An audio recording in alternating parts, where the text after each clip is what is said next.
E aí, galera, tudo certo? Eu tô aqui hoje com um dos pioneiros do Progressive Trance no Brasil.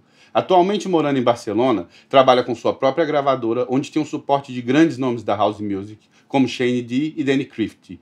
Nosso entrevistado de hoje, o Gustavo FK.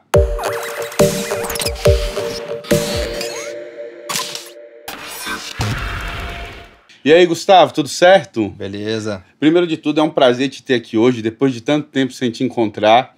E para começar, conta pra gente como é que a música entrou na sua vida. Cara, a música entrou na minha vida aos 10 anos de idade, quando eu ganhei meu primeiro violão, presente do meu pai. Comecei a tocar desde muito cedo, acho que foi tendo aulas, né? Meu pai me colocou em aulas de guitarra, de violão. Acho que como qualquer um, eu comecei a me envolver com bandas, com essa parte artística. A banda começou a andar um pouco, a gente começou a fazer shows, era uma banda de rock, no caso, na época. Logo aos 15 anos de idade, a gente teve nossa primeira experiência com gravação, que na época era gravação canal por canal, que a gente falava. E com fita DAT, né? Aquela fita 8 canais e tal. E, assim, esse contato com o estúdio, com gravação, com banda, shows, foi mais ou menos aos 15 anos de idade, 16 anos de idade. Mas da onde que surgiu o interesse pela música eletrônica? Primeira rave? Como é que foi isso? Eu tinha uma amiga que ela me apresentou, ela é colega de escola, me apresentou um vinil na época. E aí ela falou, cara, preciso te levar numa festa rave pra você ver como é que é.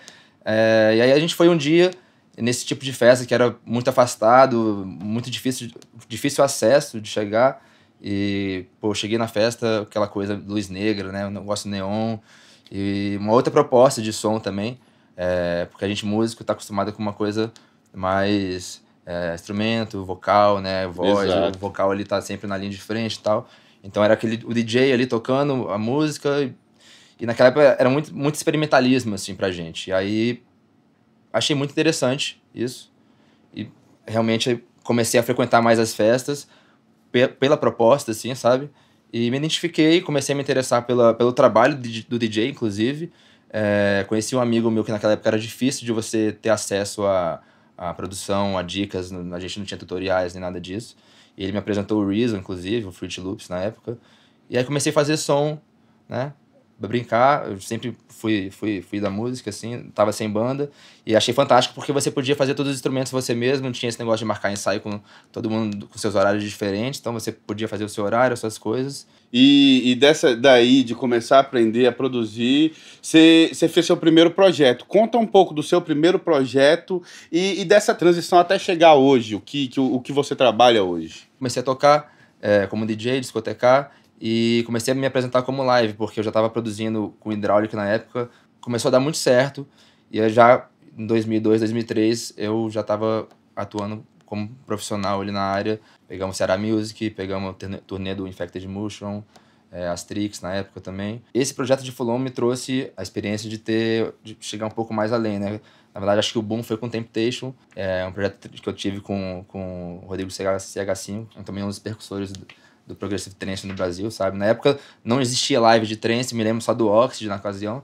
E a gente tinha ideia, como eu sempre estive envolvido com músicos, a gente teve ideia de fazer um projeto de trance, Progressive Trance, com músicos, né? Com percussão e guitarra e violão. Fazer algo autoral, mas ao mesmo tempo um pouco mais orgânico, ao vivo, apresentações ao vivo, né? E como é que foi essa sua transição, assim? Como é que você falou, cara, vou parar com o programa? Porque seu projeto, ele tava indo muito bem, o Temptation, né? E como é que foi isso? Eu vou parar agora com o Progressive Trance e vou pro House. O que aconteceu? Como é que foi isso? Cara, na época, a gente tava crescendo muito, e como a gente tinha um problema, a gente começou a enfrentar um problema de estrutura por parte de contratantes de festa. Na época, as festas não estavam preparadas para receber um projeto ao vivo, assim. Então, nossa parte de backline, de rider, exigência, complicava um pouco a contratação do projeto. Pedia microfones, console, espaço X no palco. Então, a gente sempre encontrava muito problema com isso, né?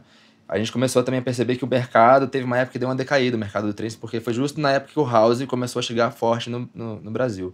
Então, a gente começou a enfrentar esses problemas, viu que o mercado estava mudando e tivemos a decisão de ou a gente começar a partir o projeto para um outro estilo, que seria o house, que a gente já também gostava, já tinha, né, já vinha curtindo outras coisas também, ou a gente ia ver que os problemas talvez continuassem e tal. E resolvemos não separar, mas congelar um pouco a história. Nessa época eu fui para São Paulo com o Rafael, o CH e o Jair, que era o guitarrista, ficaram em Brasília. A gente continuou fazendo alguns shows, mas com menos frequência, né? É isso, tivemos nossa história, acho que o projeto foi bem bacana, assim, agregou bastante para a carreira de cada um. E você ficou um tempo em São Paulo, depois voltou para Brasília e criou uma escola de música, né? A Groovap, né?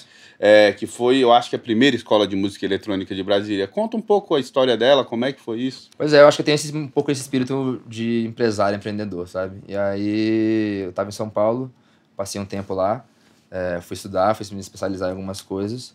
E aí surgiu a oportunidade de levar uma escola para Brasília, porque sempre as pessoas me procuravam perguntando dicas e tal, e sentia que o mercado ali estava realmente esquentando, aquecendo. E eu acho que foi uma busca de meio que me estabilizar, né? Porque a vida de música é muito instável, assim. Então, foi uma tentativa de repente, criar algo novo, algo que eu pudesse criar uma base para mim, para minha carreira e para o meu futuro e tal. Então, assim, me especializei em produção musical, nessa área de áudio. E aí montei a escola, chamei alguns artistas, alguns produtores da cidade, bons produtores, a Sasaki, teve o Conca também, o Rodrigo CH5 também participou, outros também.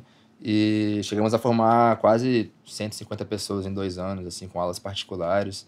Alguns hoje em dia tocam, assim, profissionalmente, têm reconhecimento, sabe? É bem bacana. Nossa, legal demais, né? E depois disso, você foi para fora do Brasil, foi morar fora, né? Por que você teve essa decisão? Cara, eu vou morar fora, vou respirar um ar diferente. Sempre tive vontade de morar fora, me especializar, sabe? Tomei a decisão, assim, como foi uma época muito turbulenta de vida pessoal e empresário, artista, resolvi parar com aquilo ali, dar um tempo para mim e ir para fora para estudar, tentar uma vida fora e passar por experiências pessoais. Porque eu acho que quando você vai para fora, você não tem que... A pessoa que quer ir morar fora, ela tem que não pensar só no profissional, ela vai pensar no pessoal, em outras coisas, como se fosse um ano sabático, não sei. Exatamente, é onde você aprende muito, Sim, né, na verdade. sim.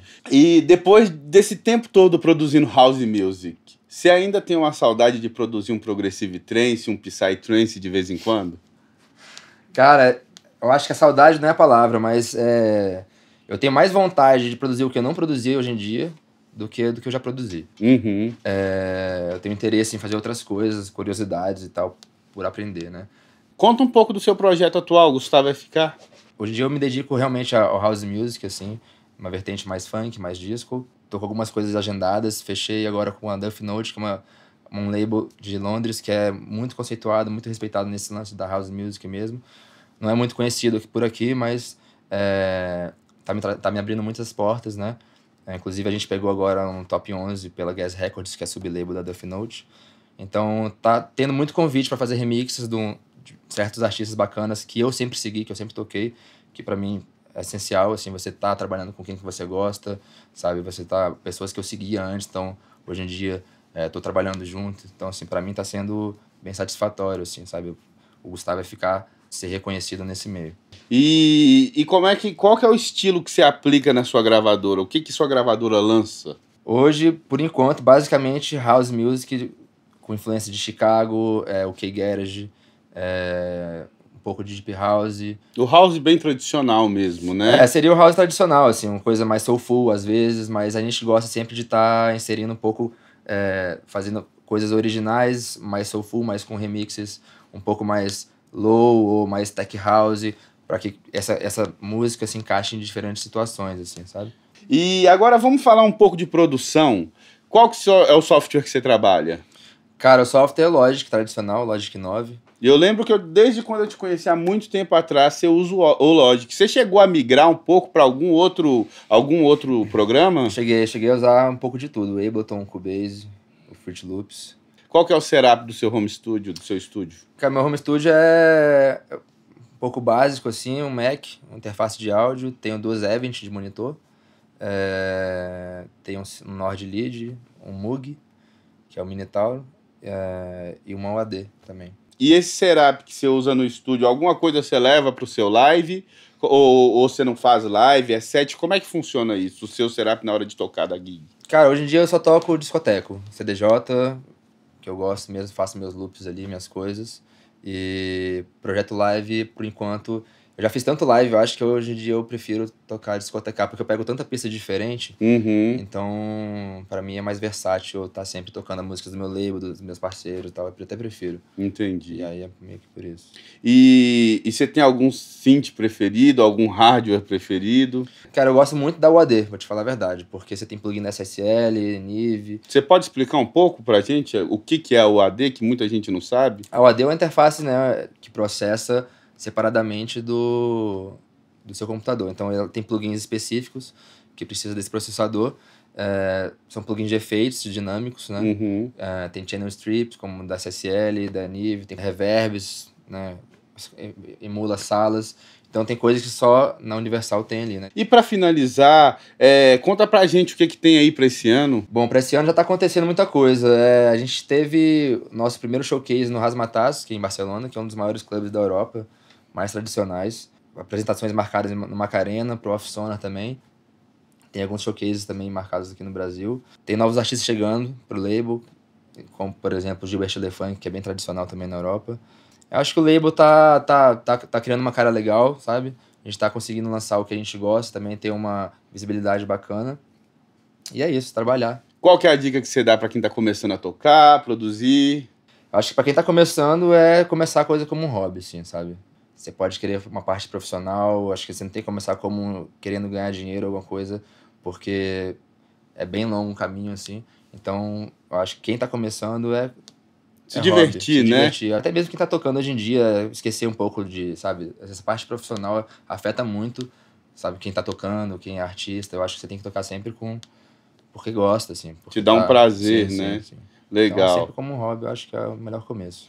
Então é isso, mais uma vez foi um prazer te ter aqui hoje, valeu demais. E galera, vocês estão gostando do Estúdio Aberto? Curte nossa página no Facebook, se inscreva no nosso canal do YouTube e até a próxima. Valeu! É isso que não pode acontecer.